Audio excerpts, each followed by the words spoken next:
لو نفسك تخسي ومش عارفه تبداي منين، انا النهارده جبت الفيديو ده وقلت اجمع كده الوجبات دي ونبدا مع بعض، وان شاء الله انا يبدا من النهارده. وقلت افيدكم انتوا كمان بالنصيحه دي، لان الواحد لما بيجي يبدا دايت او كده بيبقى محتار انه يبدا منين او يعمل ايه. تمام، يلا نشوف فيديو النهارده بقى. حبايب قلبي في كل مكان، وحشتوني جدا جدا، عاملين ايه؟ يا رب تكونوا بخير وبصحه وباحسن حال.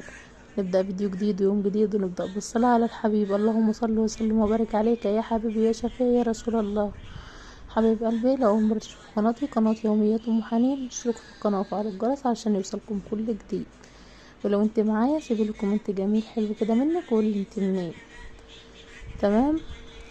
بصوا بقى، الفيديو ده النهارده بيتكلم على وجبات الدايت، والناس اللي عامله تكميم ان هي لو ينفع بعد التكميم ان هي بتاكل الاكل ده. تمام، وكمل الفيديو للاخر واللي ايه رايكم.